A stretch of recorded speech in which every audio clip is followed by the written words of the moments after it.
Good morning and welcome to today's webinar. We will be covering all the tips in Aimy Plus. So in the last little while, we have released a few little features, and we just want to make sure that you are up to scratch with all of them to maximize your use of Aimy Plus. All right. So what I'm going to do is I'm just going to go ahead and share my Google Chrome with you here, so you can see the Aimy Plus portal. Okay. So the first thing that we're going to jump into is the copy roster feature. So we created this feature just to save you a lot of time if you tend to have the same roster week to week, or a very similar roster. What it will allow you to do is just copy a weekly roster from one week to another and not have to re-roster all of these staff for another week, okay? So what I've got here is I've gone ahead and created a roster for this week, and the week that I'm going to copy it to is next week, and I've made sure that it's clear. So this is one of the biggest points when you go to use the copy staff roster feature, is that the week that you're copying to must be clear, just so it doesn't cause any overlaps, so there's no clashes in terms of availability or staff rostering. The week that you'll be copying it to will be empty, okay? And so to use this feature, all I'm going to go is to Tools, and then you'll see on the right hand side it says copy this week for, and we're just going to select term 4, okay?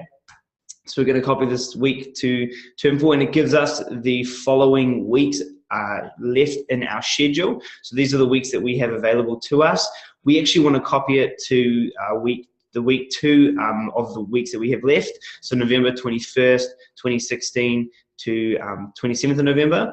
And so what we're going to do is, you can see on the left hand side, you should be able to see that the box here, the second checkbox, is slightly bolder than the rest, and the others actually won't allow me to click on them. Now the reason that these won't allow me to click on them is because we have rosters for those weeks, and for week 2, just because I made sure that week is blank, we are able to copy it over there, okay?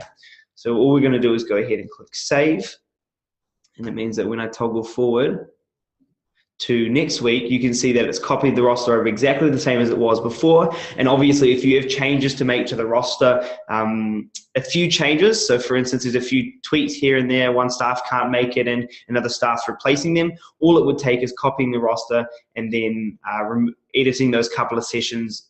And the idea with this is just to save you a ton of time when doing week-to-week rosters. Great, okay. Next, we're going to jump into our holiday flyer, okay? So this is one that some people find a lot of value from, just because it does save a lot of time. If you're used to generating marketing yourself, this actually does allow a lot of time saving in that area.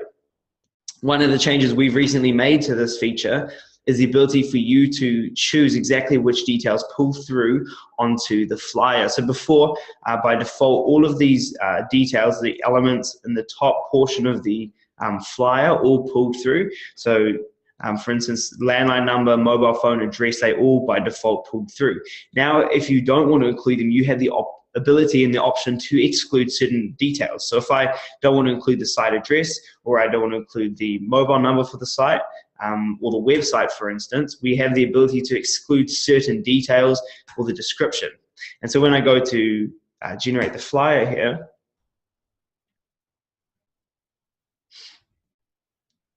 it will actually show that flyer with some excluded details. So if I show you here, you should be now seeing my holiday flyer. You can see at the bottom where there's usually a description or details about the site and more information around contact. We have the ability to exclude that if we wanted to. And the idea with this is just to give you the flexibility to choose what details pull into the flyer. Some people want the description, some people don't. Some people want the mobile number, some people don't. So again, it's just complete flexibility around what pulls through onto that flyer there, okay? Great. All right, so I have a question. Where did you go in to make these changes? Okay, so are you talking about the 1009? Are you talking about this holiday program flyer that I'm looking at here? Is that what you're referring to, Brady? Cool. So what I've done is I've just gone into our holiday program flyer feature. So it's the same place as it's been for a little while now. So essentially what it is the place where you can go ahead and generate the holiday flyer. All I've done now is, in the process of going through it, not only does it let you just generate the flyer, but it also now, when you come to go through the process, so just like I would normally create a flyer, I'd go ahead through that and click generate flyer. All that's changed now is the ability to select which of these pull through. So it'll just be under tools, holiday program flyer, and if your program is set up, that will actually allow you to make the flyer there, okay? Awesome. Cool. So the next one to show you is actually one that we had on the cards and on the table for quite a while. Will it keep these details? Oh, so you're talking about this, just before I move on, will it keep these details? They're already in the system, so anything that shows here, it pulls through from other places in Aimy. If you decide to remove it, it'll only remove it for this generation of the flyer, but all these details in the system are all stored. So this is literally just displaying what's in the back end of the system, okay? Cool. So let me go to the parent management to show you what I mean by the one that's been on the table for a while here. So if I go impersonate, we have now added a calendar on the parent dashboard. So this is something that had been asked for quite a while, and we've been in the process of developing it, and we have in release 1.8 now made it live, okay? So essentially what this will allow you to do is it means that you can let parents see exactly what their bookings look like very easily from their parent dashboard, okay? So if I go here, I can see that in this week, I've got bookings for before and after school care on Wednesday, Thursday, and after school care on Thursday, and Friday, got a before school care. So there's a lot of visibility on here around using or parents being able to see their bookings in the system. One thing that's really great about this feature is if we click on a record, it actually shows us details about that. So we can see for Bradley, they were attended and they were signed in on this date and this time. For Sally, she was absent. So that record there shows for a parent, okay? So essentially the idea with this is it actually just gives parents a lot of visibility around what's happening in the system, exactly what time they sign their child out, exactly the records around their child. And the idea with this is that it just gives parents peace of mind being able to go back and check later, okay? One of the other reasons we created this is so that parents don't have to constantly ask you about bookings in their system, so they can go into their parent portal and see this, and it's a way for you to actually deflect some of the workload off yourself. If you just get parents into the habit of when they have questions about, oh, am I booked in this day? You could say, look, I'll check for you, but just in future, so you can get a response sooner, or just so it's easier for you to check, you can actually go into your parent portal and have a look yourself, because we have an awesome new calendar on the parent dashboard, okay? So if a parent clicks on the view month as well, the bottom right of that parent calendar, we can actually see a monthly view. So this is, again, if I'm a parent looking at this, I can see today's the 15th, and I can see all the bookings that I have in the current month, and I can toggle forward and back months as well, just to check all the bookings that I have in the system, okay? So there's really a lot of visibility here for parents that we've added, and the idea is that it makes it easier for parents to use the system, more peace of mind for them, and also less workload for you if you direct the parents to the parent portal instead of constantly asking you about bookings in the system, okay? So again, up to you how you handle that, but we've given you the ability, we've given parents the ability to check themselves now, all right? So I'm just going to jump out of the parent portal back onto the admin portal, and I'm going to show you permission changes. So if we jump into staff management, and we go to the permission set of one of our staff members, you will actually be able to notice that there are a couple of changes in the system. So the first thing to notice is that in the settings, since we've added the new settings page, we do have the ability for you to select exactly which of these tabs staff have access to in the settings. So for instance, if you give them access to messaging, they have the ability to choose whether SMSs are sent in the system. That's likely something that only admin would have access to, or you'd only want admin to have access to.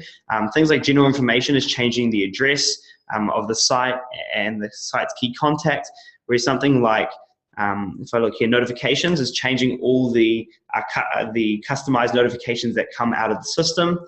So really there is a lot of flexibility around what people can see here. For invoicing, for instance, that's all your invoice settings. That's not something that you would likely give access to just a staff member or a program manager. It's likely that an admin person or someone who's doing the invoicing would have access to those invoicing settings, okay?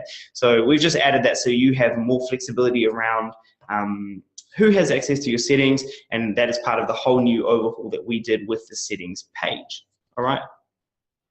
Now, if we scroll down here, you will see under the booking manager, we have 3 checkboxes, 1, 2, 3 here. And what we've done is, there was just one here previously, but we have expanded the flexibility and the option for you to choose what people have access to in the booking manager. So you can choose firstly whether parents, whether staff even have access to the booking manager at all. If you don't want them to be viewing and confirming bookings at all, you just don't give them access to that, right?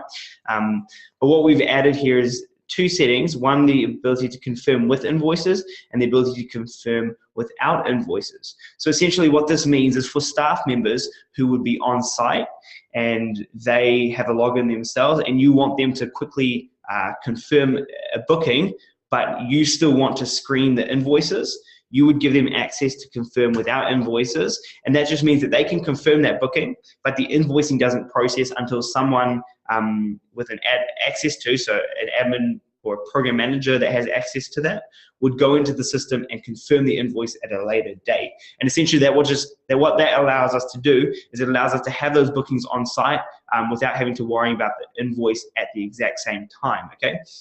So obviously, for a staff member who did all the confirming with invoices, so they did all the invoicing in your system, obviously they would have access to the confirm with invoices as well, okay?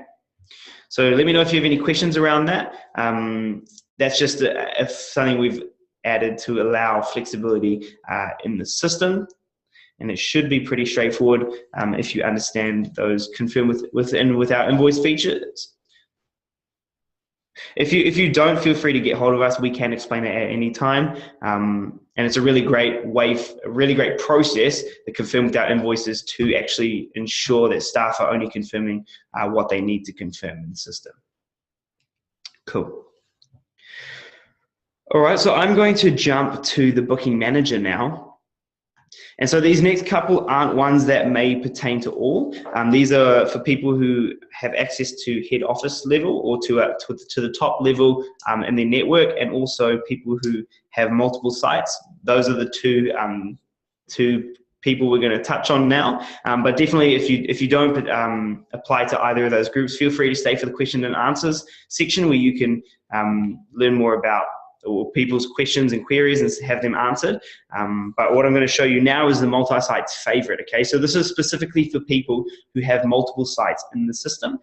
We have had this multi-site favorite feature in the Oscar tracking for a release now, I believe, so a couple months. But we have now extended it to the booking manager. So you can see here, I have the ability to access all of my demo sites in the system. That's because it's currently selected as all sites showing here. If I select favorite sites, what that will now do is it won't show me all the sites on my network. It'll only show me those sites which I've selected as favorites in my network, and those are what are pulling through here now. So I have the ability to select from one of these. So for instance, I'm going to select Luke's site, and what that now does is it pulls through all the details from Luke's site in here. So obviously there's nothing in there, but for instance, for client demo, it'll just pull that through here. So that makes it easier to select from all my sites if I'm just looking for my favorites. Now, if you wanted to view all your favorites on this page at once, that's what the select all favorite sites button does here. So what we've done now is we've now narrowed down all the sites to show here as all favorites. This button or this checkbox will now show all the sites that are in this drop down at once. Okay, so if I click select all favorite sites, previously I was viewing my favorite sites one at a time. Now I am actually viewing all my favorite sites in the system. So you can see it actually shows the site's name here. So I have client demo, If I keep scrolling, this one's testing site, so it does pull through the site's name, Jose's site, just so it's very easy for you to see exactly what site you're looking at, okay? And if we wanted to at any point edit the favorite sites, so we just go to the cog or the settings for this drop down and we click edit favorite sites. Okay, so you can see we've got our favorite sites here on the right hand side. These are the current favorites. If we wanted to add another one, so for instance, I actually want to add Demo School 6, I'll tick that and click save. And you'll now see on the right hand side here, Demo School 6 has pulled through.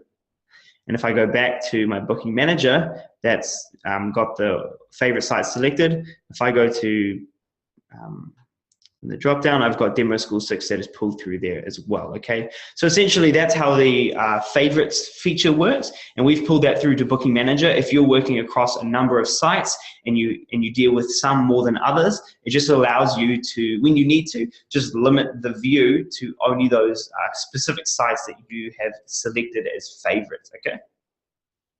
Great, so that's the favorite site. The other one that we're going to touch on is only relevant if you have access to the head office or the top level of your organization. And the reason for this, that you have to have that access, is because we're going to go into our terms and conditions now, okay?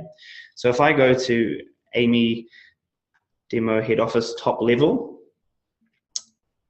we actually have access to change the terms and conditions. So under general information, at your head office level, you have access to firstly update the terms and conditions and view the terms and conditions history. Now, if you're part of a larger network and your terms and conditions aren't set by you, then this is not something you'll have to worry about. That's done at head office level, and whatever is at the top level will just pull down to your level, all right? So I'm going to click on the terms and conditions, click here to update.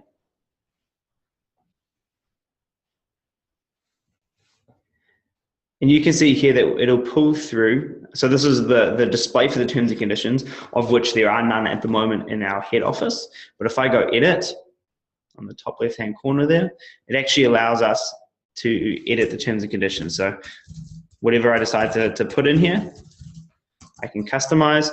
I can customize colors. So if I wanted to make it a red, and let's say we want to, the text color to be red, we'll make the background a yellow, because why not?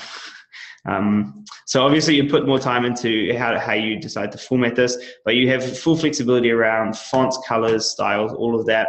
And then I'm just going to go ahead and click save.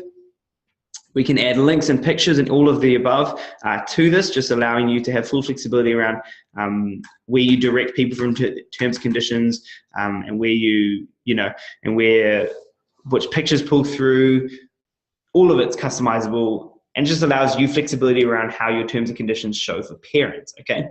So this is currently a draft. We can click publish, and essentially as soon as we click publish, it means that parents will be able to see that from their parent portal, and also when they go to make a registration in the system, they will be asked to accept those terms and conditions that we've just published there, okay? The other thing that we've added here is the terms and conditions history. So this is a great way for us to see what changes have been made. So we can see on the 27th of the 10th, the terms and conditions looked like this, which is just terms and conditions, the word, and we can see who accepted those terms and conditions and when they accepted them. So there's really a lot of flexibility here around seeing exactly which parents accepted which terms and conditions in the system. So we can see that this last one was accepted by these test parents in the system, and when they accepted them. And then the latest ones, we can see which terms and conditions, the ones we just put through, and then which people will accept those terms and conditions in the system, okay? And essentially that just allows us, especially when we, one of the classic examples that we've had is in terms of following up debt collection, being able to see exactly which parents accept which terms and conditions in the system, and being able to follow up on exactly what the parent agreed to. So what you can actually do here is you have full visibility around seeing exactly which parents agreed to which terms and conditions. We're making it super easy for you to follow up on debt collection, and if there is a dispute with the parent, you have the ability to find out the actual details of what they agreed to very easily, okay? So that, hopefully that one, if you are at the top level and you are managing all the admin and the terms and conditions, this is going to save you a lot of time and energy, and also give you a lot of visibility and flexibility around seeing exactly what parents agreed to. Okay, awesome. Well, thanks for attending.